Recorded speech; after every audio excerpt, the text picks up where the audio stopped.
আমরা এক জায়গায় একত্রিত হলে আমাদের মধ্যে কখনোই প্রোডাক্টিভ কোনো বিষয় নিয়ে আলোচনা হয় না, জ্ঞান কেন্দ্রিক কোনো বিষয় নিয়ে আলোচনা হয় না। শুধু সেকুলার নয়, যারা মুসলিম প্র্যাকটিসিং তাদের মধ্যেও যখন তারা একত্রিত হয় তখন তারা কোরআনের একটা আয়াত নিয়ে আলোচনা করবে, হাদিসের একটা অনুবাদ নিয়ে আলোচনা করবে, তাফসীর নিয়ে আলোচনা করবে না। আজকে কি বললো, কার বিরুদ্ধে কে কোথায় কী লিখলো, বাস এগুলো নিয়ে আলোচনা এবং এগুলোর পিছনে সময় নষ্ট। ফলত প্রকৃত কাজে সে কখনোই মনোযোগ দিতে পারে না, জাতি গঠনমূলক কাজে সে কখনোই কোনো ভূমিকা রাখতে পারে না। এবং মুসলিমদের পিছিয়ে থাকার অন্যতম একটি বড় কারণ হচ্ছে এই অন্তর্দ্বন্দ্ব, অন্তর্কলহ, পারস্পরিক হিংসা এবং বিদ্বেষ।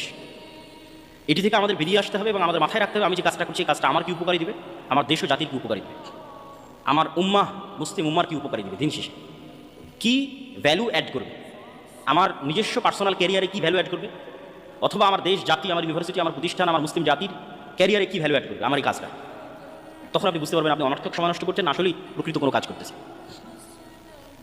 আর মুসলিম উম্মাহ সবচেয়ে বেশি যে বিষয়টিকে কম গুরুত্ব দিয়ে থাকে আর যেটিকে বেশি গুরুত্ব দেওয়া উচিত সেটি হচ্ছে জ্ঞানার্জন, পড়া, অধ্যয়ন। আমি ইউকেতে প্রায় 1 বছর ছিলাম। সেখানে যখনই যে কোনো দিন যে কোনো বাস, ট্রেন, পার্ক যেখানেই যাই না কেন সেখানে কাউকে আপনি দেখবেন বই হাতে আছে এবং বই পড়তেছে। জাতিগত অভ্যাস বই পড়া, এবং তাদের দেখে আমি নিজে অনুপ্রাণিত হতাম যে আমাকেও পড়া উচিত। সফরে বের হয়েছি কি আমার হাতেও একটা বই থাকা উচিত। এবং অনেক বই আমি ওই ইউকেতে থাকা অবস্থায় গাড়িতে, ট্রেনে, বিমানে পড়তে শেষ করেছি। কিন্তু বাংলাদেশে আসার পর বাংলাদেশে এখন পর্যন্ত কোথাও চোখে পড়েনি যে আরেকটা মানুষ বই পড়তেছে। ফলত আমার মধ্যে থেকেও স্বভাবটা হারিয়ে গেছে, চলে গেছে। তাহলে মুসলিমরা কী পরিমাণ ওই ধরনের ফাউল কাজে সময় নষ্ট করে যে কাজের আসলে দিন শেষে কোনো উপকার নেই।